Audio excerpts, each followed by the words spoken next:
Bien, alumnos, buenas tardes. Vamos a iniciar la reunión. En esta oportunidad vamos a desarrollar un examen completo, un examen final completo pasado. El examen es el que les muestro, ¿no? A continuación. Este es un examen del ciclo 2019-2. Vamos a levantar un poquito más el, el zoom para que ustedes puedan verlo.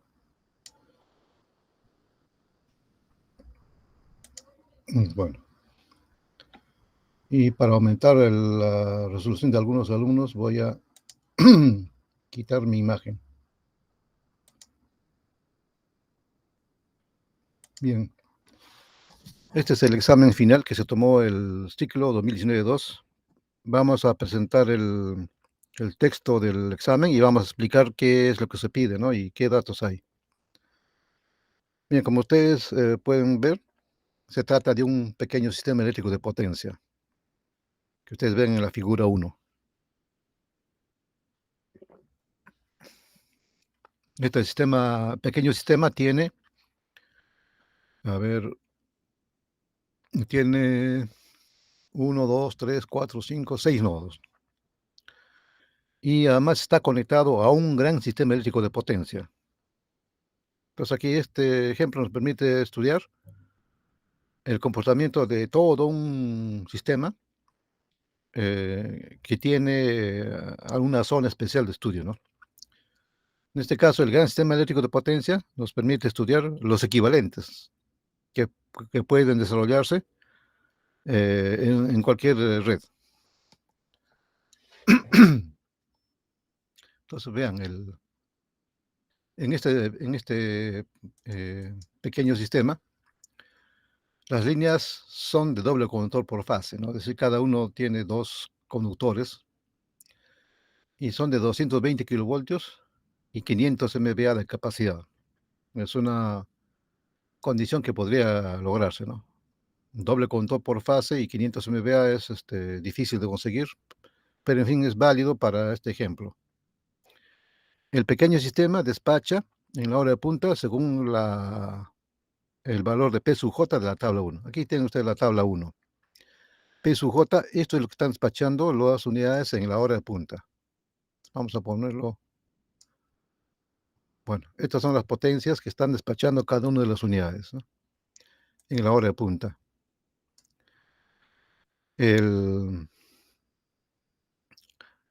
La turbogasa aeroderivativa que está en nodo 3 está, bueno, está compuesta por dos unidades, ¿no? Dos unidades aeroderivativas de 50 megavatios de generación en el momento que estamos estudiando. Cada unidad tiene 75 MVA de capacidad, potencia nominal 60 y potencia mínima 25, ¿no? El COSFI, el factor de potencia de cada unidad es 0.8. La constante A sub 0 de una curva de costos, ¿no? Que tiene, aquí debería ser,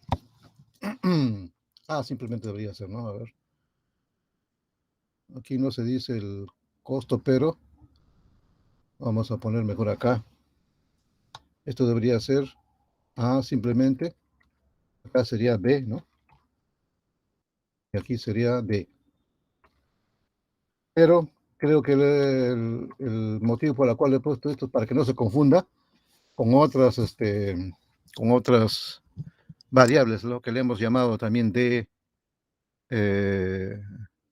Bueno, en fin. Entonces, esta es la forma de la curva de costos. A sub 0 más A sub 1 por P más A sub 2 por P al cuadrado. Esa es la forma de la curva de costos. Como les digo, le he puesto A0, A1, A2 para que no se confunda con otros términos. Por ejemplo, D se confunde con el amortiguamiento de las cargas. Pero, entonces, bueno, esta es la forma que estamos utilizando ahora. Podríamos decir, no sé si acá está mencionado, pero bueno, aquí en realidad las tablas de costos no intervienen en el desarrollo del examen, así que lo podemos ignorar. Bien, así cada uno de los generadores tiene sus características, ¿no? la turbogás aeroderivativa, la turbogás industrial, la turbovapor y los grupos diésel. Ahora, tenemos el CEP, o sea, este gran sistema eléctrico de potencia, aquí tenemos sus datos, ¿no? Digamos de que la potencia nominal, sumando las potencias de cada una de las unidades que hay en este sistema, va a arrojar 12.500 MVA. La potencia nominal de todas las unidades suma 10.000. La potencia mínima, 4.000, ¿no? El, el factor de potencia, vamos a ver que tiene un equivalente 0,8 en promedio de todas, ¿no? Pero que el resto no, este dato no interviene, es un dato simplemente referencial de la potencia nominal o el factor de potencia nominal de un generador. Lo que sí nos interesa son los datos, ¿no? Aquí, por ejemplo, las unidades turbogás aeroderivativa tienen una constante R, o sea, el estatismo, de 5. Más o menos es válido para turbogases aeroderivativas, para turbogas industriales 10, ¿no? Y para turbovapores también 10. Y los grupos diésel 5. En realidad, los grupos diésel deberían tener 2,5 más o menos. Pero en fin, aquí hemos puesto valores simplemente para usarlos en el ejercicio. Las cargas, ¿no? En este caso, por ejemplo, el,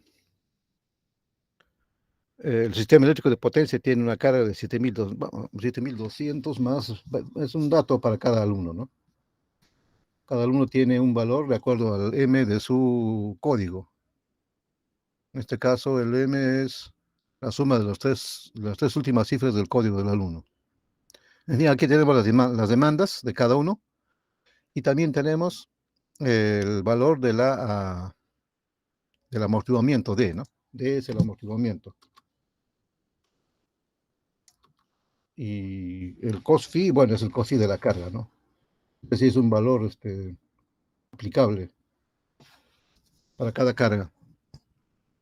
En cambio, el sistema eléctrico de potencia, que tiene un valor fijo también, tiene en promedio un amortiguamiento de 3,0. O sea, este 3,0 es válido para cada una de las cargas, para todas las cargas, ¿no? Realmente, en este sistema de potencia habrán cargas que tendrán un amortiguamiento de 2, otros de 3, otros de repente unos 5. En fin, y si hacemos un promedio, vamos a encontrar de que todos en conjunto presentan un amortiguamiento equivalente de 3. Luego, los datos, ¿no? El sistema eléctrico de potencia, o sea, el gran sistema eléctrico de potencia, tiene disponible lo indicado en la tabla 2, o sea, se refiere a disponibilidad de generación. Y cubre la diferencia del PC, es decir, el gran sistema eléctrico de potencia CEP cubre lo que el pequeño sistema no puede dar, lo cubre el gran sistema. Y es la forma en que muchos sistemas actúan, ¿no? El gran sistema siempre cubre la diferencia.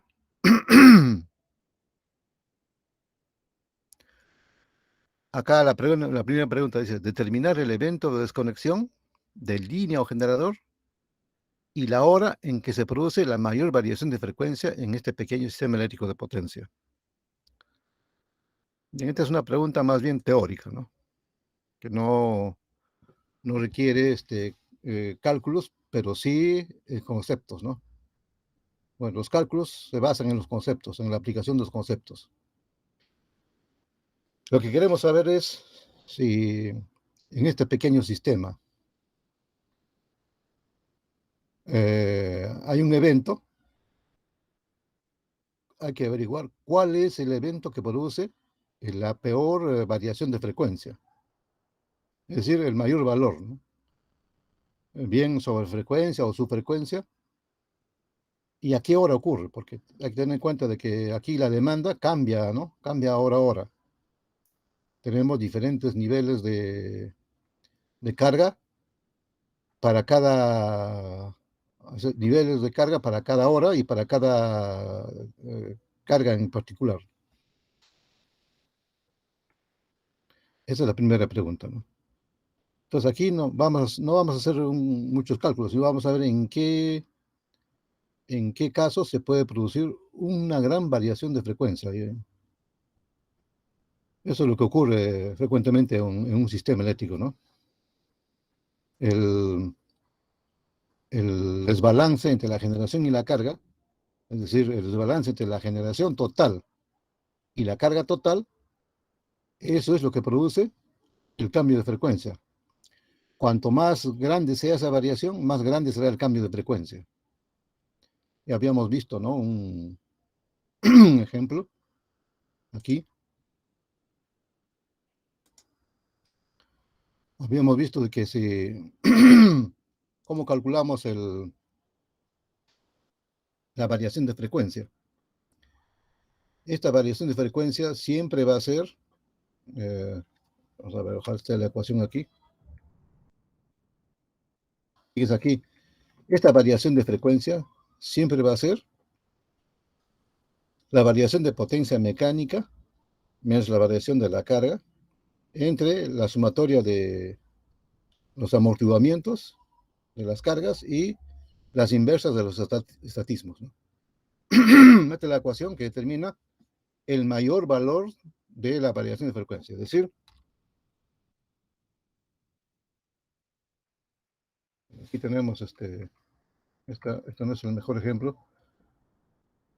Tenemos, ¿no? Vamos a ver si aquí tenemos bueno, aquí tenemos un ejemplo.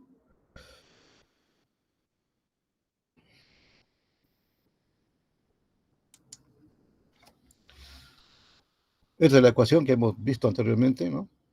Y están actuando los gobernadores, ¿no? Sus estatismos son mayores que cero. Entonces, calculamos primeramente la sumatoria de las inversas de los estatismos, ¿no? Que son simplemente multiplicar o sumar fracciones. Aquí hemos hecho el cálculo y hemos obtenido en este caso 48. Luego calculamos la variación de la potencia que sufre el sistema, ¿no? El sistema puede sufrir una variación de potencia porque la carga cambió, ¿no? La carga cambió bruscamente, una carga se desconectó, o bien un generador se desconectó. Cuando se desconecta un generador, se produce un cambio en este valor. Cuando se produce un cambio de carga, una carga entra o sale, se produce también un cambio en este paréntesis. Y si queremos saber cuánto va a cambiar la frecuencia final, entonces calculamos la variación de generación o la variación de carga, ¿no? En este caso siempre es raro que actúen al mismo tiempo los dos, ¿no? Pero o bien cambia la generación o cambia la carga y calculamos este valor que está en el numerador. Luego, como ya tenemos calculado, estos son simplemente constantes, ¿no? Estos son parámetros. Entonces, la variación de frecuencia simplemente va a ser la división de este cambio de potencia entre los parámetros del sistema. O sea, es una simple división. Variación de potencia, todo esto puede ser simplificado por una variación de potencia. Dividir sobre los parámetros, ¿no? La sumatoria de los amortiguamientos, las cargas, más los inversos de los estatismos. Y con esto se calcula la frecuencia final. Aquí, por ejemplo, hemos obtenido 0.2 por unidad, ¿no? Para el valor de la variación de la potencia. Luego calculamos los amortiguamientos y luego calculamos, bueno, en este caso, ya tenemos 48 aquí y 4 acá. Simplemente lo que hacemos es dividimos este 0.2 entre este 48 más 4, que es 52, y nos dice que la variación de la frecuencia es 0.003486 por unidad. Y si multiplicamos por 60 nos sale 0.231 Hz. Y nos sale positivo, ¿no? Significa la frecuencia final va a ser 60.231. En estas palabras, el proceso va a ser así, ¿no? En el momento cero se produce el cambio brusco que ha causado digamos, este evento. La frecuencia comienza a subir, llega agarra un punto máximo, luego comienza a bajar, ¿no? La primera etapa se produce una subida de la frecuencia porque hay más generación que carga. Conforme va subiendo la carga, los gobernadores van actuando, ¿no? Y van disminuyendo, porque si esto fuera así, sería mucho más empinado, sería más, la elevación sería mayor, llegaría, digamos, hasta este punto. Pero como están actuando los gobernadores, ¿no? Después más o menos de 2 segundos, lentamente van bajando el valor de la diferencia, se van disminuyendo la primera variación. Entonces llega a un punto máximo y luego comienza a bajar hasta que llega a un valor, justamente este punto, ¿no? Este punto es lo que nosotros calculamos, ¿no? Esto es,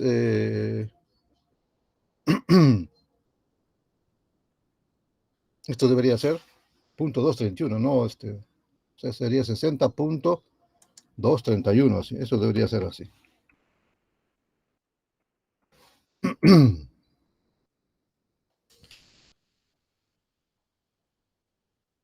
Este 62.31, eso es lo que al final se llega en este punto, ¿no? La final, la frecuencia final se vuelve asintótica con una recta en el cual la frecuencia final es 60.231. Y aquí se queda, ¿no? Entonces, este proceso, por acá más o menos dura unos 10, 20, hasta 30 segundos, ¿no? Dependiendo del evento. Y una vez que nosotros calculamos la frecuencia final, podemos saber cuál va a ser la potencia de los generadores en este instante, en el instante t igual a infinito. En realidad, t infinito es más o menos 30 segundos, ¿no? Es el tiempo en que se acerca lo suficiente como para decir ya que son casi lo mismo el valor de la frecuencia final asintótica como el valor de la frecuencia calculada mediante la curva. Y en ese momento queremos saber cuánto de potencia tienen los generadores, o sea, como los gobernadores han actuado, ¿no?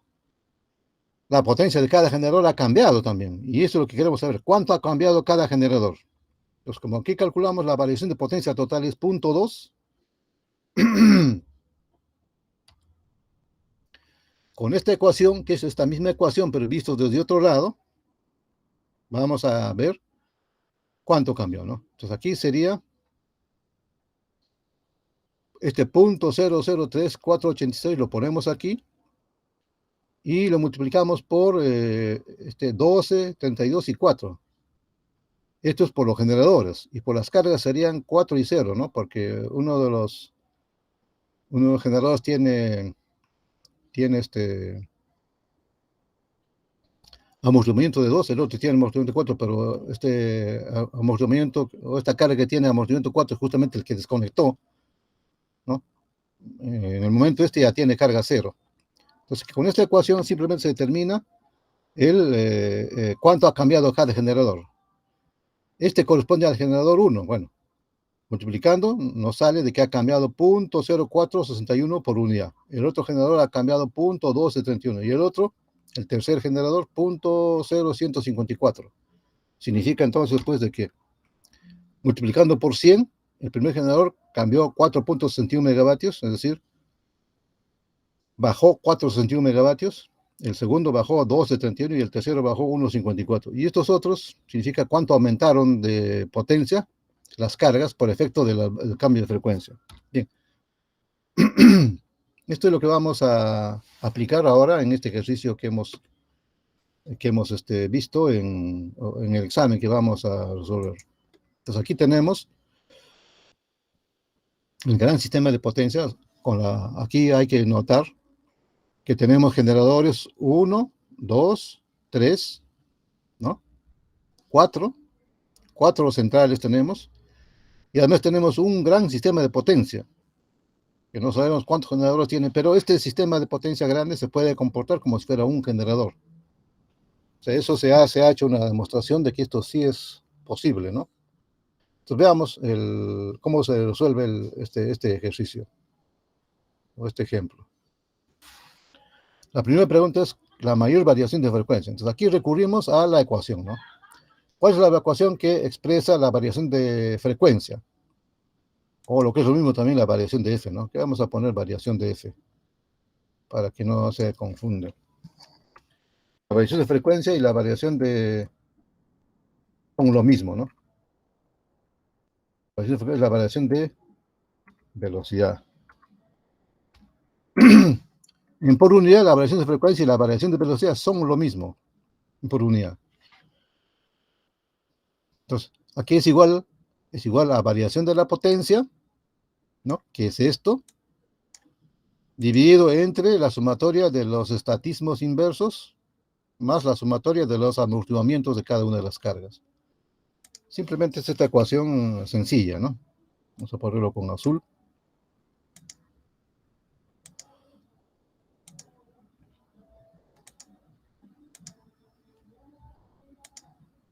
Entonces, esta es la ecuación básica.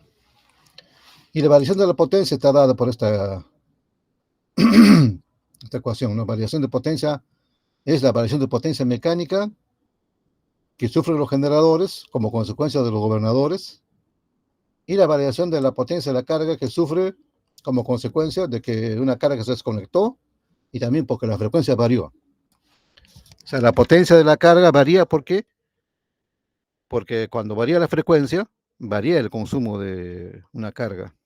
O también porque una carga se desconectó, ¿no? Entonces, eso también hay que considerarlo.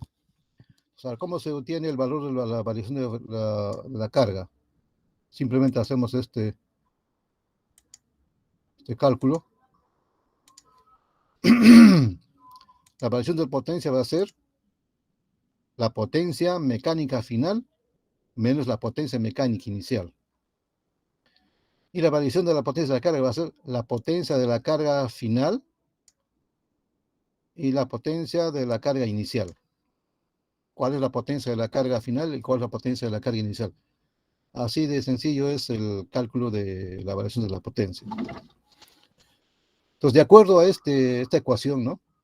¿Cuándo va a ser mayor este valor de delta de F? ¿Va a ser mayor? Sí, delta de P es más alto. Porque abajo, fíjense ustedes en el denominador, ¿qué están, no? Está en la sumatoria de las inversas de los estatismos, que son constantes. Los estatismos son constantes. Los amortiguamientos de las cargas también son constantes. O sea, el término que está debajo del o sea, está en el denominador, ¿no? Debajo del slash, es un valor constante. Entonces, al ser constante,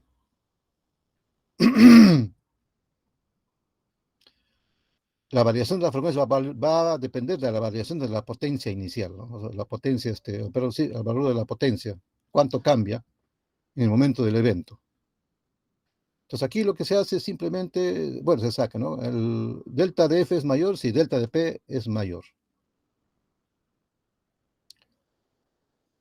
Ahora, este valor de delta de sumatoria de los estatismos inversos más los amortiguamientos, casi no cambia, o tiene un valor siempre constante, ¿no? Nunca tiene un valor, digamos, variable, aunque en realidad en los temas de potencia, cuando se estudian procesos de rechazo de carga, ahí sí cambian. Pero en este caso que estamos estudiando no cambian porque no se considera de que en el proceso se conecten o desconecten generadores, ¿no? Eso ocurre, pero no es el tema de nuestro curso. Cuando hay un apagón así de gran magnitud, como el apagón de Nueva York o como los apagones que había en el sistema peruano en la época del terrorismo, ahí sí estos valores cambiaban, ¿no? Cambiaban, porque el sistema de potencia los botaba una carga a veces. Entonces, cuando botaba una carga, la carga se iba con su amortiguamiento y esto cambiaba en forma escalonada. En este caso, estamos viendo eventos en los cuales no cambian en el proceso. Entonces, hacemos el cálculo de este denominador para el CEP, ¿no? Para el gran CEP. Para el gran sistema de potencia, la sumatoria de 1 sobre RJ, ¿cuánto es? Vamos a averiguar, ¿no? Es 1333. ¿Cómo se sacó ese 1333? Porque acá vamos a averiguar, ¿no? El CEP, ¿cuánto tiene? El CEP tiene un amortiguamiento de, perdón, tiene, sí, pues, no tiene, fíjense, tiene potencia nominal 12.500.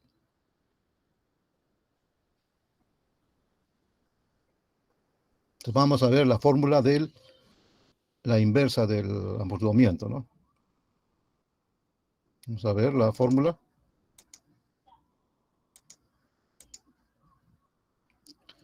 Vamos a ver cómo se encuentra la fórmula de un sistema eléctrico, de una...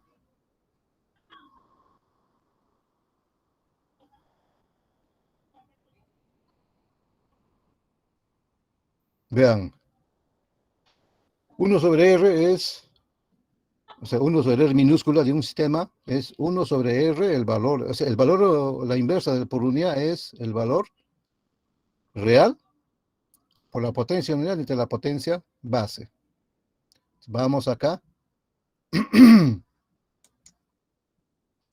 sistema de potencia que estamos estudiando, ¿cuánto tiene de valor nominal? El CEP tiene una potencia nominal de 12.500, ¿no? Y bueno, unos 2.000, 10.000. Ahora, 10.000. ¿Y cuál es su amortiguamiento? 7.5. Pues con estos valores encontramos, vamos a ver si podemos calcularlo. Esto va a ser 1 entre 0.075, ¿no? Ver el valor de la ecuación. Y la potencia nominal entre la potencia de base. La potencia nominal es 10.000 y la potencia de base es 100. Ese valor ponemos aquí, ¿no? Pues aquí.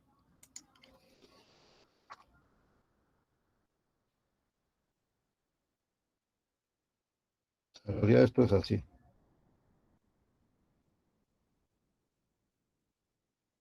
Por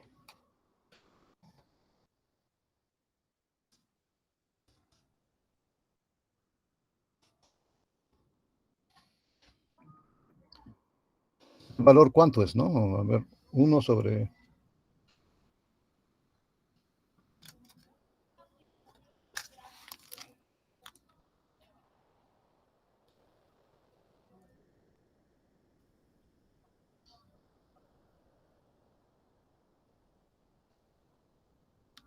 Entonces este valor justamente es este, ¿no? Si hacemos la división, es esto, ¿no?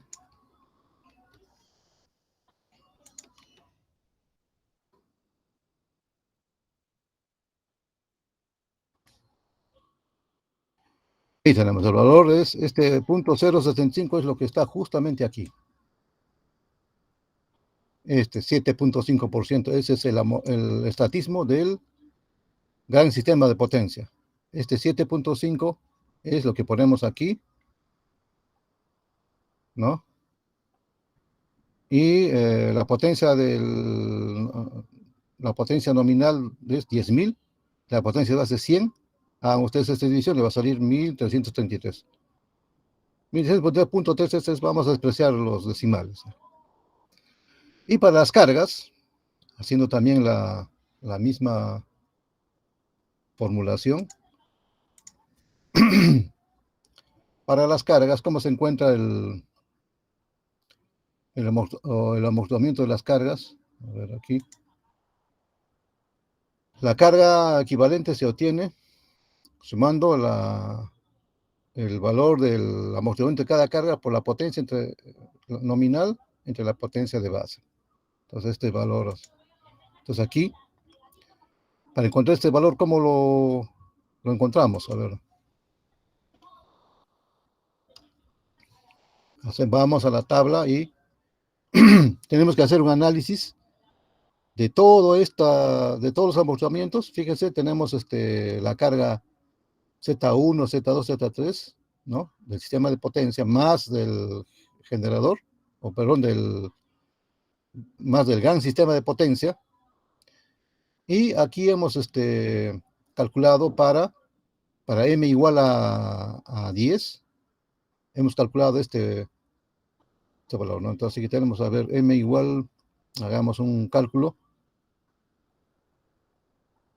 Hacemos digamos, una sumatoria. Aquí sería 60 50, 110, 410.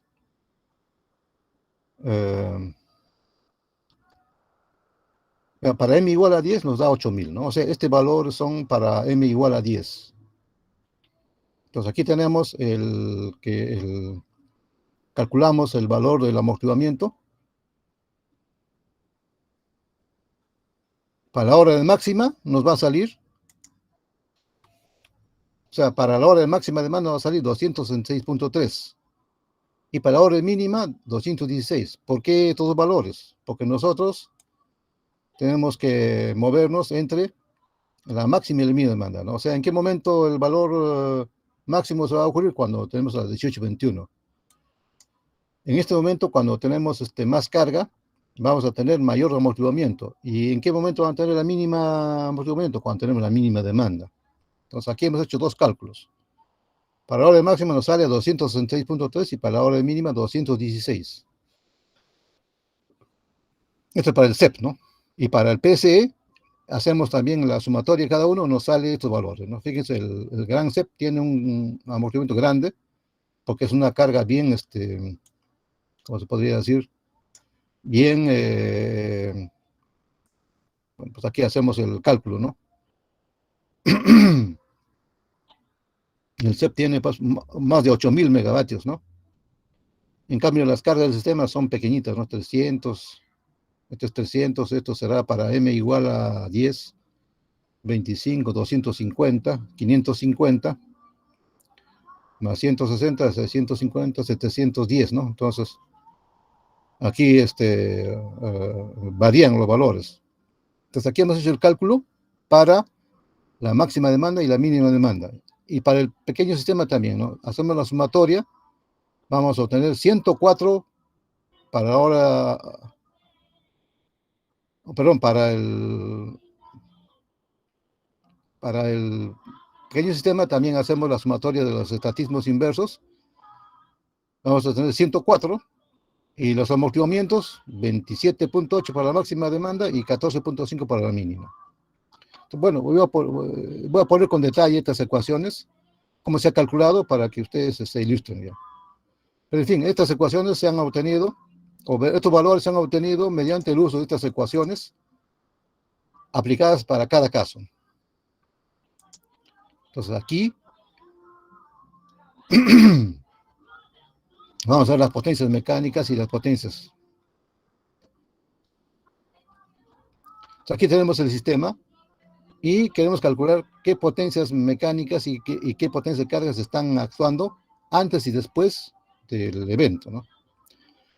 Entonces vamos a nosotros a imaginar un evento, se sale la línea L23, me va a dar una variación de frecuencia. Se sale a la línea L34, va a haber otra variación de frecuencia. Se sale a la línea 45, otra, ¿no? O se sale el generador, la turbogasia aeroderivativa, va a haber un cambio de frecuencia. Y lo que estamos tratando de ver acá es cuál es el evento que va a causar el mayor cambio de frecuencia. O sea, estamos analizando el conjunto de todas las posibilidades. Por eso hemos hecho un cálculo genérico para el gran sistema de potencia y para el pequeño sistema, ¿no? Tanto para la máxima demanda como para la mínima demanda. Entonces aquí tenemos que ver cuál es inclusive cuando sale la línea, ¿no? Fíjense aquí, la variación de la potencia mecánica y de la carga se calculan con las potencias de las líneas, los generadores y de las cargas. Delta de P, esta ecuación, delta de P, esta ecuación es clave, ¿no? Porque esto nos permite a nosotros, nos permite saber cuál es la variación máxima de potencia que se va a producir. Entonces aquí,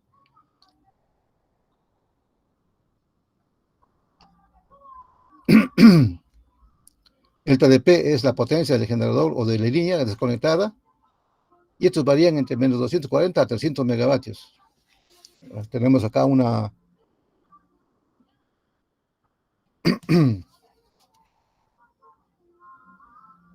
Entonces, veamos, nosotros tenemos que hacer una especie de flujo rápido, ¿no? Para la máxima, para la media, para la mínima.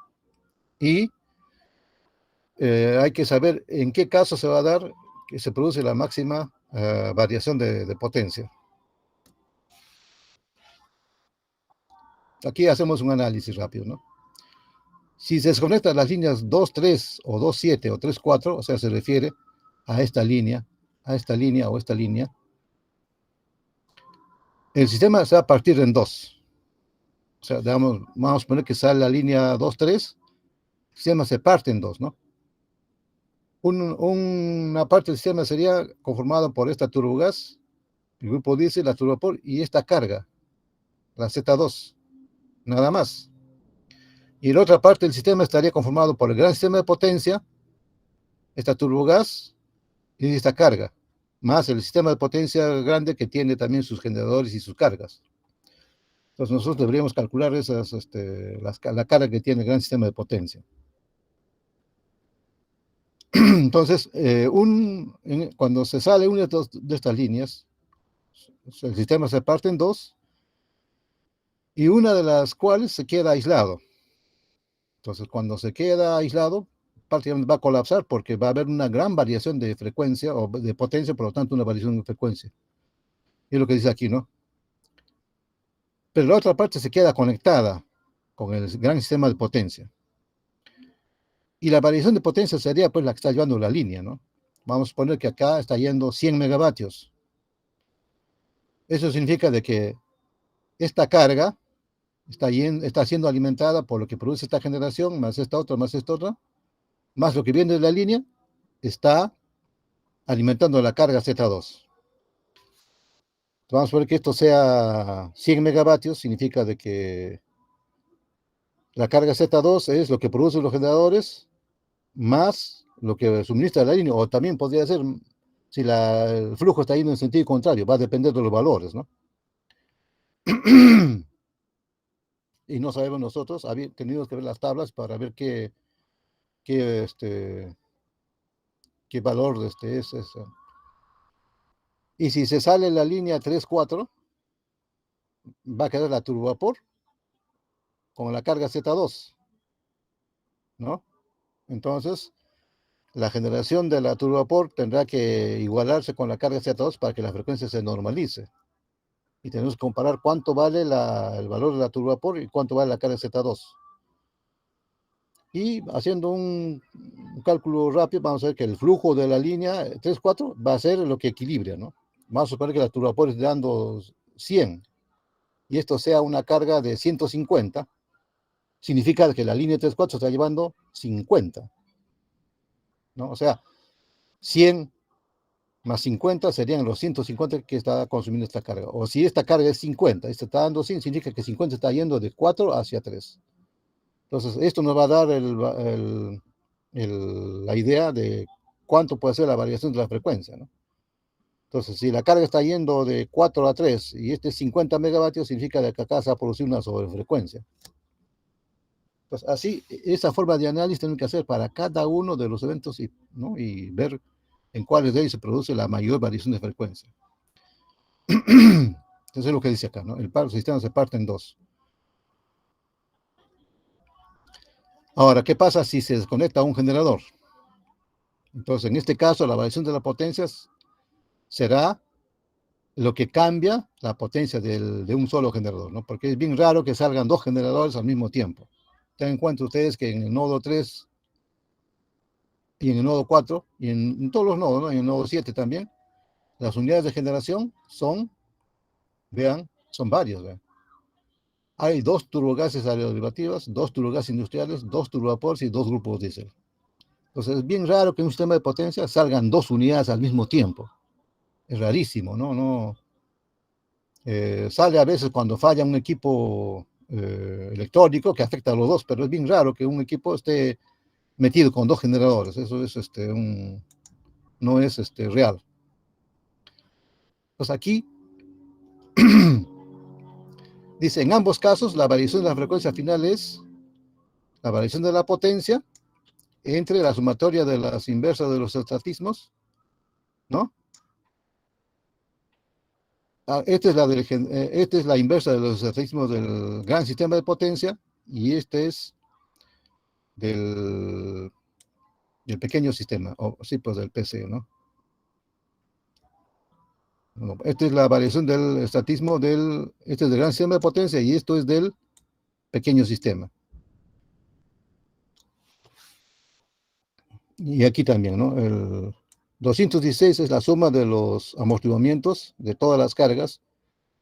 Y esto, bueno, 216, ustedes ven acá, es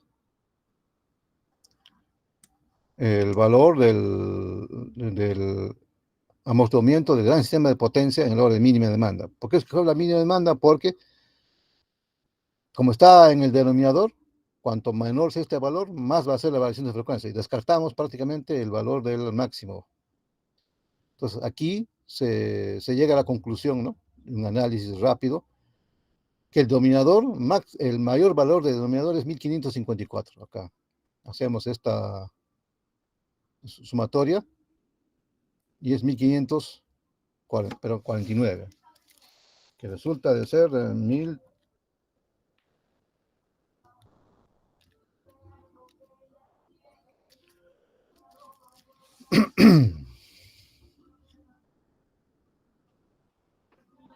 Entonces, sumando 1333 más 216 nos da 1549. ¿Y qué pasó con estos dos valores? Este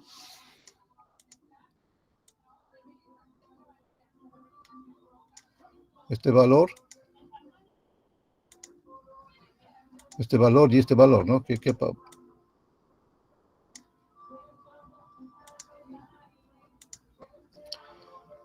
A lo que se dice aquí, ¿no? Estos son la sumatoria de los estatismos y amortiguamientos del pequeño sistema, ¿no? Que quedó interconectado. Si se desconecta la línea L1, el PC queda aislado y así se calculará la frecuencia. O sea, aquí estamos llegando a la conclusión de que haciendo un análisis de las variables, el mayor evento se va a producir cuando esta línea se salga. Porque el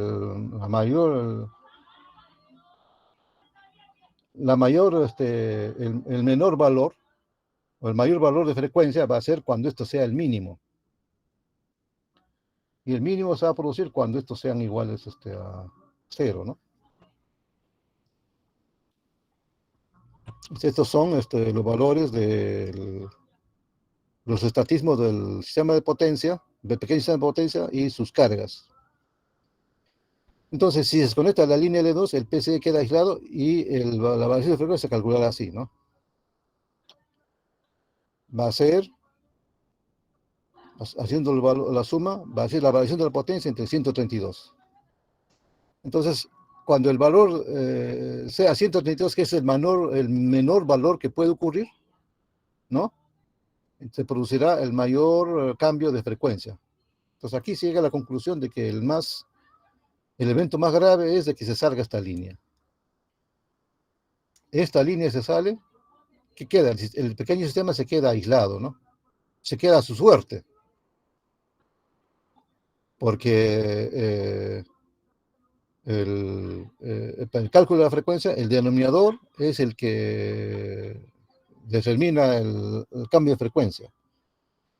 Entonces, es como si este gran sistema, al desconectarse con el pequeño sistema, toda la inercia que tienen los generadores deja de soportar al pequeño sistema. Y eso se puede lograr haciendo los cálculos, ¿no? Vamos a ver que el peor evento es cuando sale esta línea, 1, 2. Y esto es lo que dicen los números, ¿no? Los números y también el sentido común, ¿no? O sea, si nosotros hacemos un cálculo rápido, vamos a decir, y podemos decir de que cuando se desconecta el gran sistema de potencia del pequeño sistema, el pequeño sistema queda a su suerte, ¿no? Que puede colapsar porque está a merced de sus propios equipos.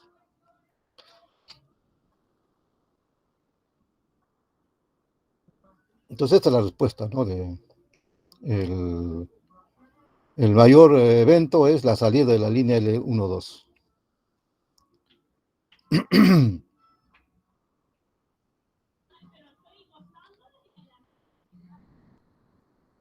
Vamos a hacer un breve recordatorio también, ¿no? Si se sale esta línea 3, 4, esta turbovapor queda con la carga, pero la gran parte del sistema de potencia va a quedar, o del pequeño sistema de potencia va a quedar con el gran sistema y prácticamente no se va a notar nada. Se va a producir un cambio de frecuencia, pero de repente ni siquiera se va a notar porque acá hay un tremendo sistema, ¿no? Que es una especie de mole que soporta todo. Igual, si se sale la línea 2.3 y si sale la línea 2.7 también, ¿no? Si sale la línea 2.7, esta turbogas queda con la carga Z3, pero la otra parte del sistema, Z1, que es parte del sistema, del pequeño sistema, más Z2 quedarían con el gran sistema de potencia y estos dos podrían, de repente podrían sobrevivir, ¿no?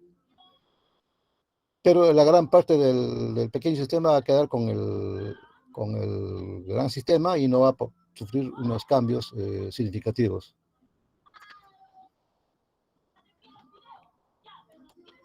Aquí tenemos el análisis del flujo en líneas, ¿no? Conocemos las demandas Z1, Z2 y Z3 hora a hora, ¿no? También conocemos los despachos. Los despachos están dados por lo que está expresado en esta tabla. Estos son los despachos. 50, 80, 180 y 40. ¿Verdad? Entonces, lo que se dice aquí es de que se conocen los despachos. ¿No? La turbogás industrial 80, la turbovapor 180, el grupo diésel 40 y la derivativa 50. Y aquí podemos hacer los flujos en las líneas 2.3, 3.4, 4.5 y 7.6. Aquí tenemos los flujos en los sentidos de JK, ¿no? 7.6. 7 a 6 es igual a Z3, ¿no? Obvio, ¿no? La línea 7.6 va a llevar una potencia que tiene que ser igual a la carga Z3. La línea 4.5 tiene que ser igual a la carga Z2, eso también es lógico. La línea 2.7 tiene que ser a Z3 menos 2 veces la turbogás industrial, obviamente, ¿no?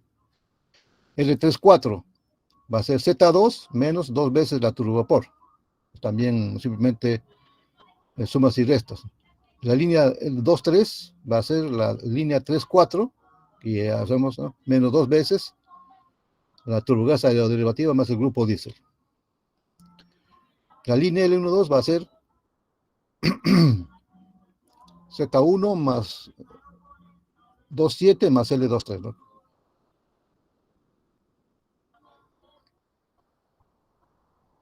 Entonces aquí, bueno, la tabla no se ha incluido.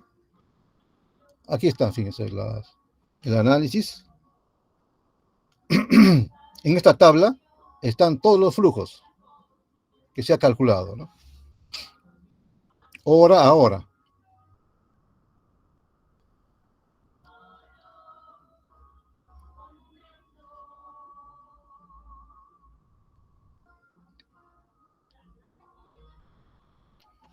Y está para cada M, ¿no? Para el M de cada alumno.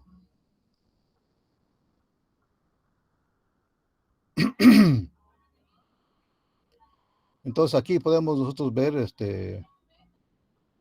cuáles son los valores máximos de potencia. Por ejemplo, los valores de potencia 1, 2. Fíjense, vamos a analizar un M igual a 10, ¿no? 160 es el valor máximo de la potencia de la línea L1, 2. Y la línea 2, 3, 240. 3, 4, 60. 4, 5, 300. Entonces, cada alumno va a tener una respuesta distinta, ¿verdad?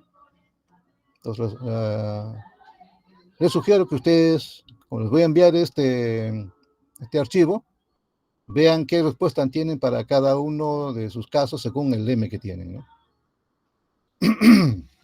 Entonces, alumnos, es una tarea que ustedes lo tienen que hacer en su casa.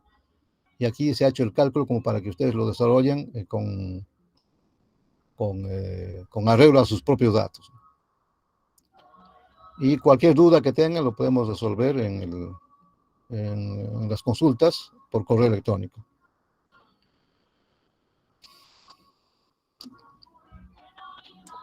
Bien, vamos a ver una segunda pregunta. Bueno, esta pregunta es un poco tediosa porque se ha hecho con el fin de que los alumnos hagan una evaluación particular en cada caso. La segunda pregunta, ¿en qué consiste? Vamos a subirla. Determinar la tensión del nodo 3, ¿no? Tenemos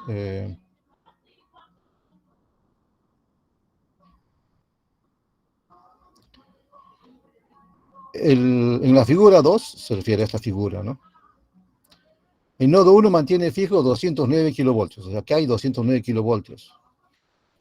El transformador T1 tiene de 220 a 10, 200 menos 3 mmVA y 10% de tensión del cortocircuito. La línea L1 tiene 100 más 10 m kilómetros, la distancia .484 kilómetros, se desprecia la capacitancia. La carga Z es 180 menos 4 MVA y el factor de potencia .95 y 10 kilovoltios. Es potencia constante. La pregunta es determinar la tensión del nodo 3, ¿no? Esta es una pregunta de potencia 1. La pregunta 2. ¿Cuál es la máxima carga que puede ser alimentada en el nodo 3? Esto sí es una pregunta de que se refiere al control de tensión del nodo 3, ¿no? ¿Qué potencia debe colocarse en el nodo 3 para que su tensión sea aquí el mínimo posible? ¿Dónde colocaría un banco de capacitores y de qué magnitud para que la tensión del nodo 3 cumpla con la norma peruana? Más o menos 5% de la tensión nominal. Esto significa de que la potencia tiene que ser este valor que está aquí, ¿no? 180 menos 4M. Y, bien, entonces vamos a ver o la pregunta 2.4. Si se duplica la carga Z, diseñar los equipos que usted recomendaría para cumplir con la norma peruana. Es decir, aquí la carga aumentó porque, en fin, pues la demanda aumentó, ¿no? Apareció una nueva fábrica, en fin. Después de 10 años la demanda se duplicó. Y la pregunta es, ¿no? ¿Qué cosa haría usted para cumplir con la norma? O sea, para cubrir la demanda con una tensión mínima de 0.95 por unidad. Vamos a ver estas preguntas. Son relativamente sencillas, pero sí eh, involucran un concepto fundamental, ¿no? Que es la calidad de la tensión. Entonces, veamos aquí la solución de este ejercicio. Vamos a poner aquí esto.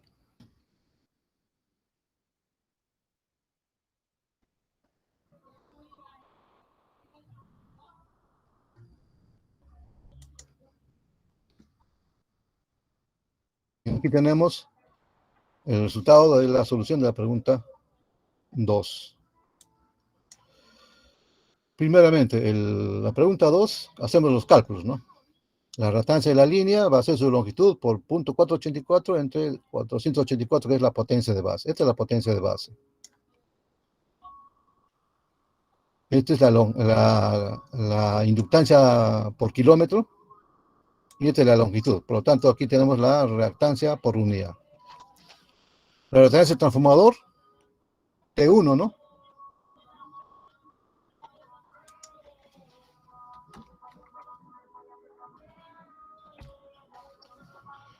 Su reactancia será su tensión de cortocircuito por la potencia de base entre la potencia nominal. Y acá se supone que no consideran la corrección por tensión porque los valores son los nominales, ¿no? O sea, va a ser 1. Entonces, la reactancia total va a ser aquí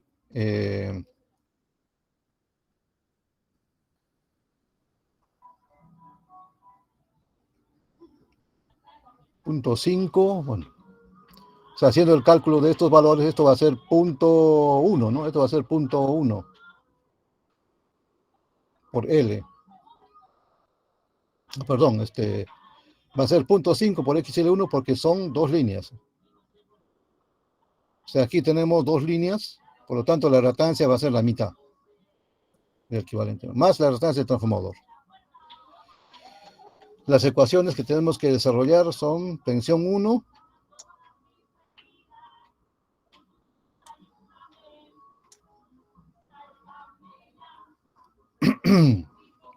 Esta tensión, esa ecuación, la tensión del nodo 1 y la tensión del nodo 3, más la caída de tensión en la impedancia.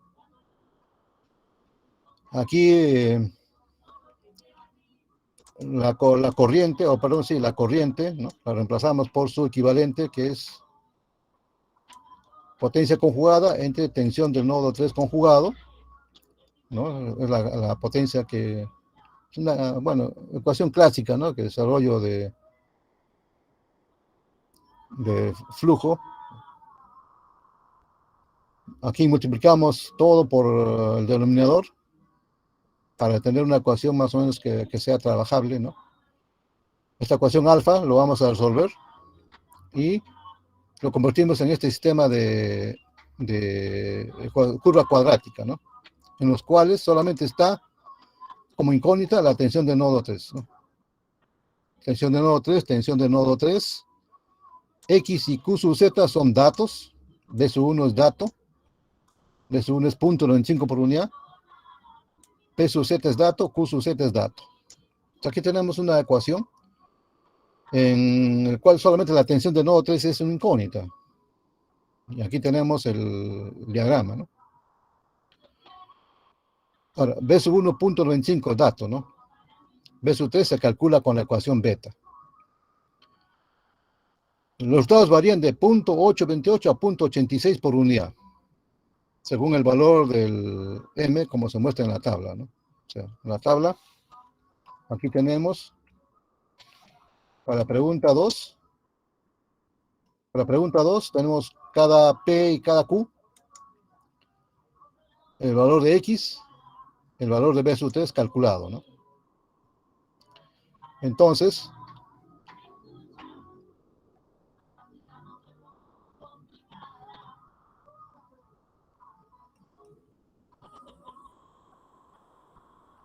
aquí tenemos los valores de 0.82 a 0.86. Significa que las tensiones son muy bajas, ¿no? El resultado de llevar la potencia a esta carga da por una tensión 0.82 a 0.86, son bajas. ¿Ya? Entonces, esta sería la respuesta, ¿no?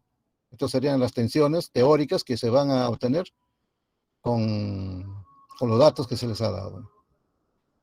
¿Cuál es la máxima carga que se puede llevar? Obviamente, ¿no? Con el valor que se ha dado aquí en el ejercicio, 180 menos 4m, la tensión va a ser muy baja, va a ser por debajo de 0.9. O sea, realmente no se va a poder llevar. Entonces, ¿cuál sería la máxima carga que se puede transportar? Esa es la pregunta que hay que resolver. Entonces, cálculo de la máxima carga. La ecuación beta lo vamos a...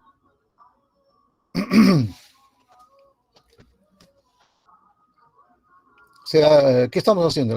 La ecuación beta, esta ecuación que nos permite calcular, lo transformamos en la siguiente. Es decir, aquí es una curva cuadrática en la cual la incógnita es B sub 3.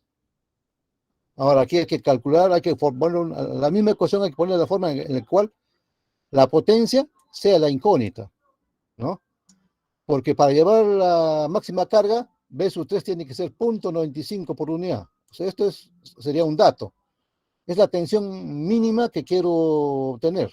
Y esto sería 1 por unidad. Por tanto, aquí la pregunta, las incógnitas son P sub Z y Q sub Z. Pero sabemos de que la carga tiene un factor de potencia de, bueno, tanto la potencia activa como la potencia reactiva, o tanto P sub Z como Q sub Z, se ponen acá en función de S, o sea, de la potencia aparente. ¿Por qué? Porque sabemos que ambos, ¿no? Sumando, por ejemplo, P sub Z más Q sub Z al cuadrado nos da Z, ¿no? Y acá, Q sub Z es la potencia por el factor de potencia. Entonces, le hemos cambiado la ecuación beta en la ecuación teta, en el cual la incógnita es la potencia aparente, ya no desagregado en P y Q. Entonces, como tenemos que la tensión del nodo 1 es 0.25 Y B3 tiene que ser también 0.95 porque es la menor tensión aceptable. Calculamos qué potencia, esta potencia, cumple con esa condición. Ahora vamos a poner aquí, este es la incógnita, ¿no? Esta es la incógnita.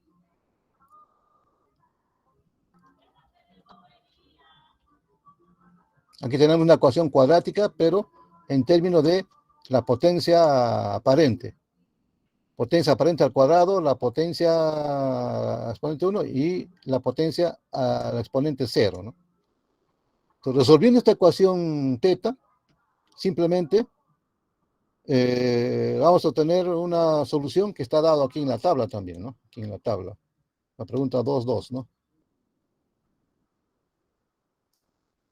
Para cada m, tenemos acá que la potencia máxima, acá, por ejemplo, para m igual a 10, es 80.2 megavatios. O, perdón, MVA. De los cuales 76 megavatios y 25 megavatios, lo máximo que puede llevar. Y ahora ustedes tienen que, pero ¿cómo se obtiene, no? Simplemente se resuelve y vamos a obtener el valor de S directamente, ¿no? Ahora, ¿cuál es la compensación que hay que poner para llevar la carga que se ha previsto, ¿no? O sea, ¿cuánto es el valor que hay que, de compensación que hay que poner aquí para que Z sea lo que hemos visto? O sea, para que la tensión no sea 0.82. Aquí hay que poner esto, ¿no? 0.82 a 0.86. Si no sea 0.95, ¿cuánto debe ser el factor de potencia de la carga? Entonces se hace la compensación. En este caso, beta lo transformamos en la ecuación gamma, en el cual P se mantiene, ¿no? Esta ecuación beta. ¿Y cuál debe ser el Q sub Z? Para que se cumpla que acá es 0.95 y acá también es 0.95. Los resultados muestran como Q sub Z negativo, lo cual significa que el factor de compensación debe ser mayor que la carga, ¿no? Y la solución en la tabla también, ¿no? En la tabla está dada la solución.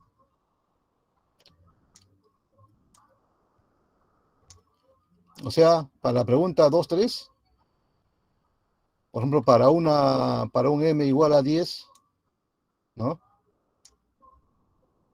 Para un m igual a 10, tiene que ponerse 15.8 megabar. O sea, el capacitor tiene que ser 65.9, de tal manera de que después de haber cubierto la carga, va a tener 15.8 megabar de potencia reactiva negativa. Es decir, va a tener un factor de potencia negativo la carga. Y justamente es lo que se desarrolla aquí, ¿no? O sea, la compensación Shunt, aquí nos va a salir un valor negativo. Y justamente ese es el tema que se toca acá en este punto, ¿no?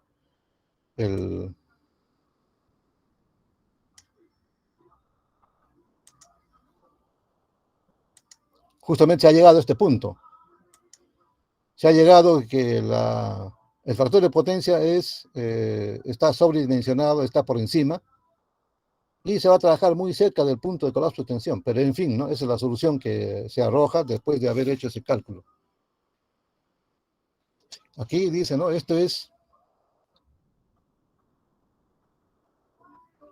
es 0.9 en atraso, 0.95 en atraso, factor de potencia 1, y este es 0.95 pero en adelante, es decir, es capacitivo, ¿no? Y este es 0.9 capacitivo. Estamos en una de estas curvas en las cuales la solución es capacitivo, y es una solución, pero no es una buena política, ¿no? Y acá tenemos la otra pregunta, ¿no? Duplicamos la carga, se duplica la carga, ¿qué hacemos con este sistema de transmisión para que pueda cubrir con la demanda? Entonces es una pregunta teórica. en la que se responde, ¿no?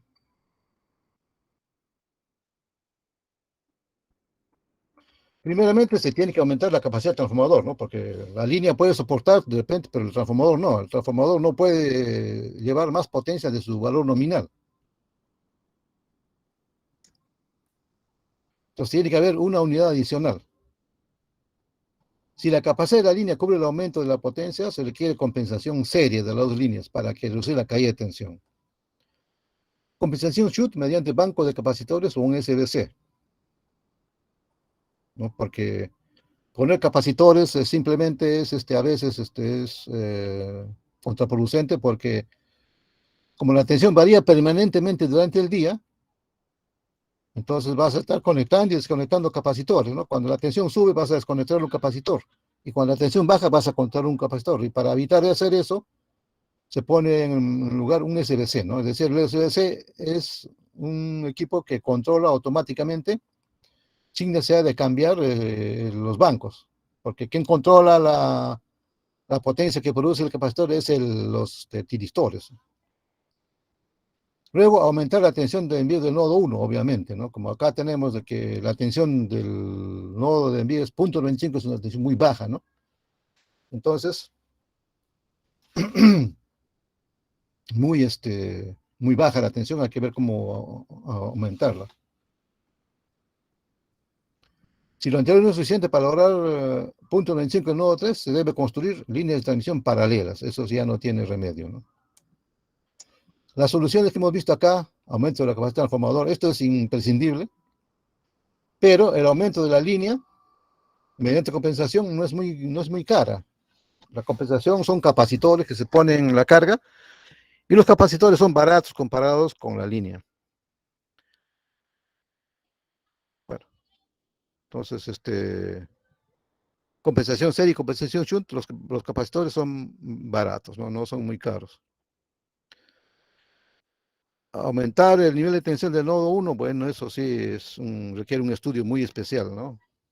En sistemas de potencia a veces hay que poner SBCs, pero ya en la red de transmisión. Es decir, equivale a poner capacitores acá, ¿no? Vamos a poner aquí. A veces puede ser necesario poner capacitor en el nodo 1. ¿Para qué? Para levantar la tensión del nodo 1.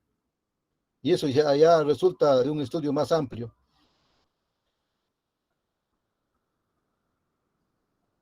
Ahora, en la tabla, esa junta se ha hecho lo siguiente, ¿no? Se añadió un transformador similar al instalado. Las líneas se han compensado al 65%, como es habitual, ¿no? Una línea de transmisión se compensa al 65%, es decir, se pone un capacitor cuyos ohmios son iguales al 65% de los ohmios de la línea. Y eso hace de que la línea reduzca su longitud de 100 a 45.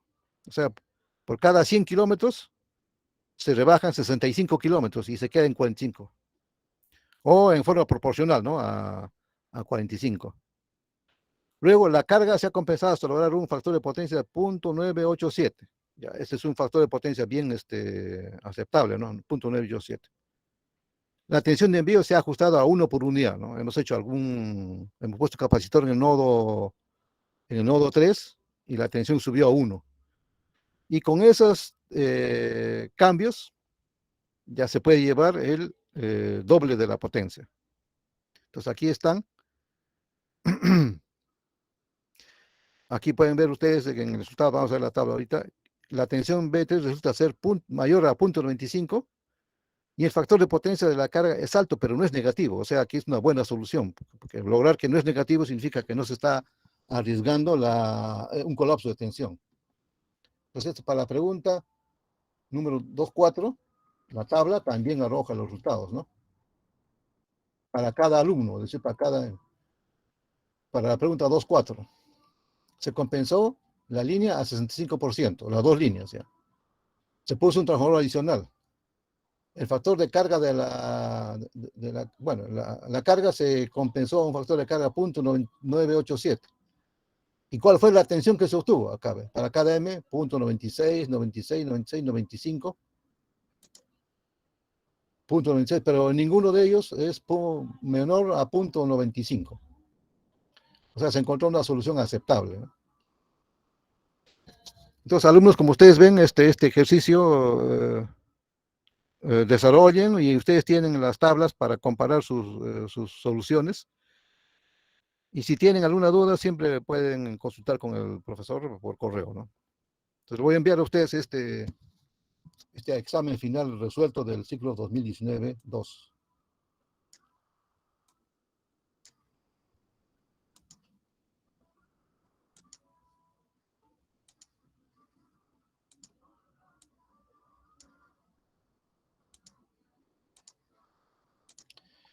Y aquí voy a completar las ecuaciones para que sea un poquito más clara cómo se obtienen estos valores y ustedes puedan comparar sus cálculos. No sé si tienen preguntas, alumnos.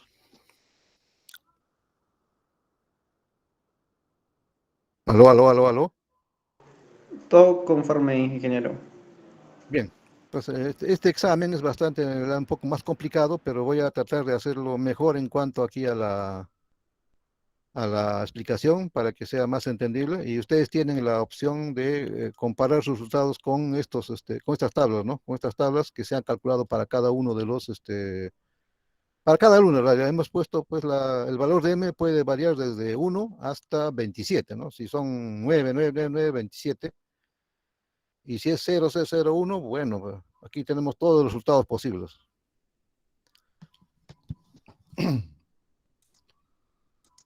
Bien, bueno, voy a enviarles también otro ejercicio, que está un ejercicio resuelto. Aquí tengo en el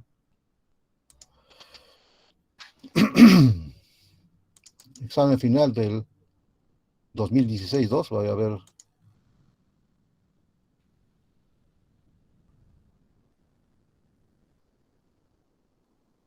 Bueno, no tiene A ver si tengo otro examen final.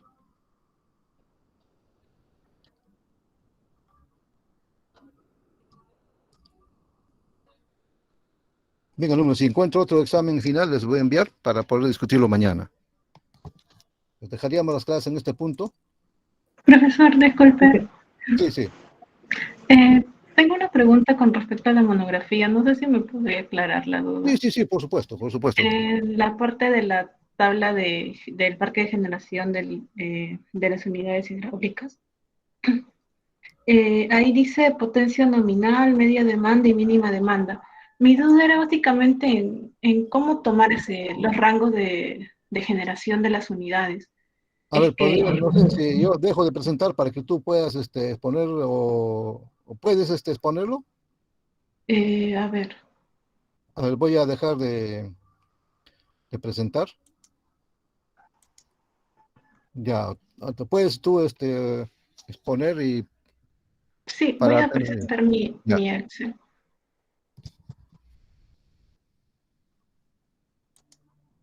Sí, ya. ¿Me informa si ya puede ver? Sí, sí, sí, lo estoy viendo. Ya. Mi pregunta básicamente era con respecto a esto, es que no sabía cómo tomarlo o no sé, y me he hecho muchas trabas, ¿no? Es que lo que pasa aquí, tengo una demanda en el 2025 de 211.4 Ya, y mi hidráulica 2 me da 104 en todo, en ya, estiaje, en avenida, ¿no? Pero si es que yo uso el hidráulica 1, porque siempre se tiene que usar la hidráulica 1, claro. aquí me saldría 107.4, Ya, pero yo lo entiendo esta tabla como que solo puede dar en este bloque lo máximo de 98.5, o no es así, profesor, porque no me trabada en mira, esta mira, parte. tienes que, la base es la mínima demanda, ¿no? Como en el estiaje, pues el agua no es abundante. O sea, lo que habitualmente hacen los ingenieros es de que distribuyen una cantidad de potencia en la hora de máxima demanda, una menor cantidad para la media y una mucho menor para la mínima demanda. Y eso es lo que despachan. Entonces, esos valores son los que tienes que poner porque simplemente porque no dispones de más, ¿no? Claro, entonces lo asumiría como que esto es lo máximo que puede dar solo en este bloque. Sí, sí, Sí. en cada central hidráulica va a dar la potencia que indica en su bloque. Y si te falta, tienes que poner unidades adicionales. Sí, tienes que Profesor, poner pero entonces turbobases. no habría un mínimo, así como las unidades térmicas que tienen un rango de potencia, ¿no? Que lo mínimo puede ser 30, 100 y 20. Pero Claro, en el no, caso, en el caso de miren, las hidráulicas también tienen potencia mínima, ¿no? De repente, si tienen una central de 100 megavatios hidráulicos, de repente su mínimo es 10, ¿no? No es, en cambio de una térmica, si tiene 100 megavatios, de repente su mínimo es 30 o 40, son muy restrictivos las unidades térmicas. Pero ese mínimo no es porque le falta combustible, ese mínimo es porque debajo de ese valor la unidad está funcionando, está sufriendo daños internos. En cambio, en las hidráulicas, la potencia mínima es porque así lo ha determinado el mejor aprovechamiento hidráulico, es porque no hay agua. Entonces, esos valores los tiene que mantener fijos. Esa es la condición del problema. En la práctica, realmente, a veces los ingenieros manejan el agua, ¿no? Pero en este caso, para que sea sencillo, el alumno debe asumir esos valores para las hidráulicas. Ya no hace ese problema. Y si te falta potencia, tienes que utilizar unidades térmicas, porque se supone que eso va a claro, ser la mejor solución. claro, en mi caso, como pasábamos de 107.4, lo que hice era simplemente apagar la hidráulica 1 y aumentarle la TV4. O sea, Eh, claro, claro, si la turbovapor tiene potencia adicional, lo puedes utilizar, ¿no? Pero la potencia, ¿por qué no le puedes poner la potencia de las hidráulicas? como le había dicho, es que aquí me salía 107.4, pero en el caso de que yo lo había asumido de que estaba pasando más del 98.5 y como no me puede dar más de esto, entonces Claro, lo he pon, borrado y lo he puesto para la TV4, ¿no? Y pero le he pon un quitado. 98, pon un 98.5 de la hidráulica, pues. No puedes Sí, despreciar esa potencia es es, gratuita.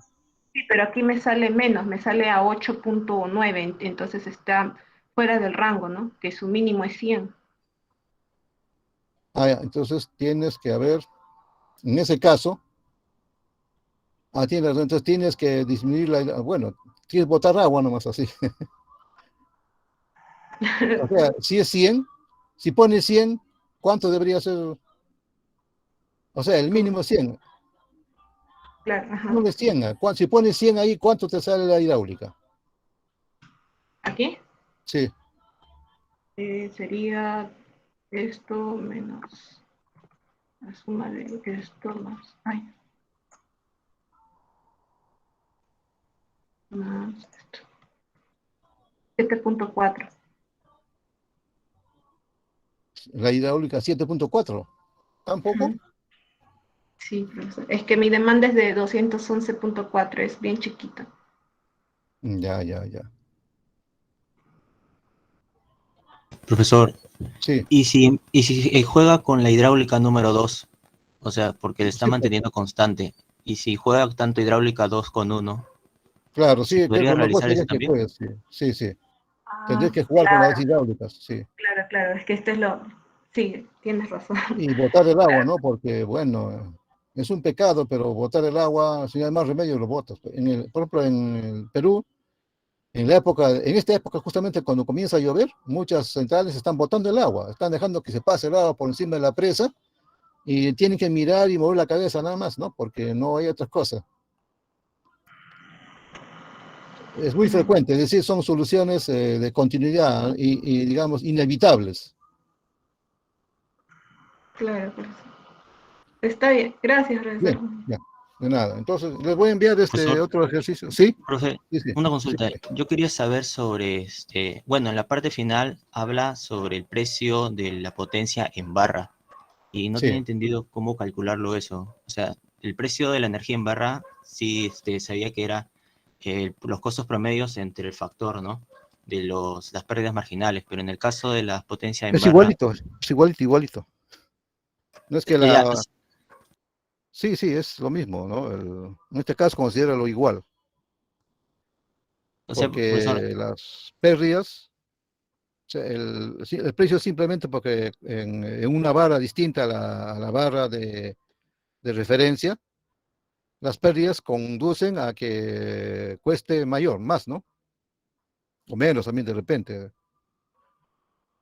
Simplemente hay que dividir o aplicar, en realidad se está aplicando el factor de penalización.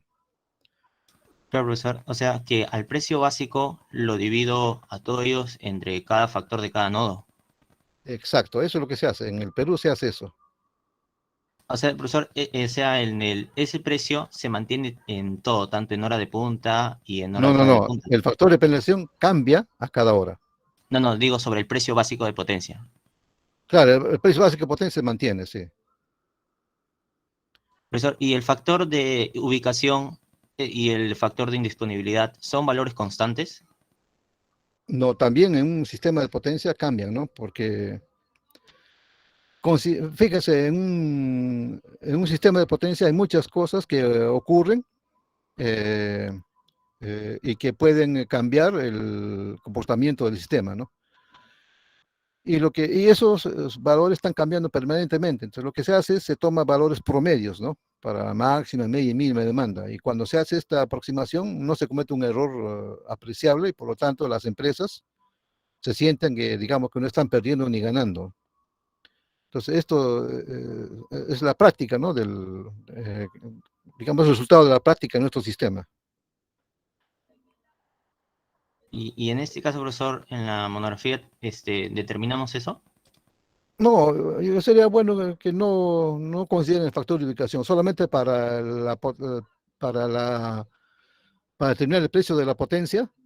Sí, algunos consideran el factor de ubicación, pero son recomendaciones, ¿no? Más, para los efectos de una monografía de nivel, digamos, académico, no tomen en consideración. Lo más importante es que ustedes aprenden que los precios de energía y de potencia son resultados de despachos económicos. Y este despacho económico que están haciendo ustedes es un despacho simplificado, en el cual se han hecho muchas asunciones, ¿no? O sea, se han asumido muchas cosas, y que en la práctica quienes hacen el despacho económico no hacen los ingenieros, la hacen los programas, ¿no? Y los programas son bastante bien complejos. Entonces, lo que ustedes aprenden con aplicar la guía está muy aproximado a cómo se hace en la práctica, ¿no? Si un sistema de potencia fuera así como lo ven ustedes, casi se haría el cálculo del despacho económico tal como se está haciendo. Quizás algunos ingenieros deberían con un poquito más de detalle algunos temas, ¿no? Pero sí van a ver ustedes de que los precios que sacan los alumnos son muy parecidos a los que saca el COES o el OSINDERMIN para los precios que se cobran, ¿no? Que se cobran en la factura de luz. Entonces no hagan, lo más importante es que hagan ustedes el desarrollo de la guía y retengan el concepto, ¿no? ¿Qué cosa es un despacho económico y cómo influye en la tarifa? Está bien, No sé si profesor, tienen alguna gracias. pregunta. Ya. Bien, alumnos, entonces les voy a enviar a ustedes este ejercicio. Ingeniero, ¿Sí? ingeniero, consultarle si hay manera, por favor, para cambiar de fecha la monografía para el día miércoles para entrega. Pues más que todo para escribir, el tiempo de demora, aparte de los exámenes, es un poco laborioso. ¿Miércoles cuándo es? Miércoles cae. Acá tengo mi calendario. 19, ingeniero. Perdón. No, me estoy confundiendo. Perdón, 26. 26 ya, pues o sea, estamos ya, 26, estamos a 4 días de la finalización del ciclo. El ciclo termina el 28. Ujú. Si te pasas más allá, te estás pasando del ciclo, ¿no? Porque el ciclo termina el 28. Se El podrá lunes, entonces, ingeniero, ingeniero. porque está dentro de ¿Cómo? la fecha, ¿no? Se podrá porque está dentro de la fecha, ¿no? Es que el examen va a ser antes, ¿no? Yo Mm, necesito tiempo para calificar las monografías. ya, ¿Qué día el martes, podría ser, ingeniero? el martes entonces, Porque ingeniero. Martes 25. El 26 es la... No, a ver, ¿qué fecha he puesto para... Un segundo.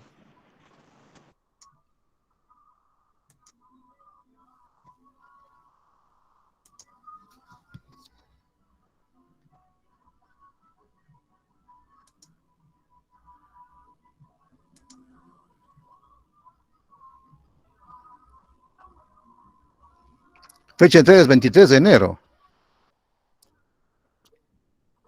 Sí, ingeniero. Sí, el domingo. Máximo les podría permitir hasta el lunes. Porque ya esta semana, la semana de exámenes finales. O sea, la siguiente semana es semana de exámenes finales. Martes, pues, ingeniero, Ya, porque estamos martes, ya, con... ni un día más. Ya listo, ingeniero. Muchas gracias. Bien, Estamos ya, hablando. ya, bien.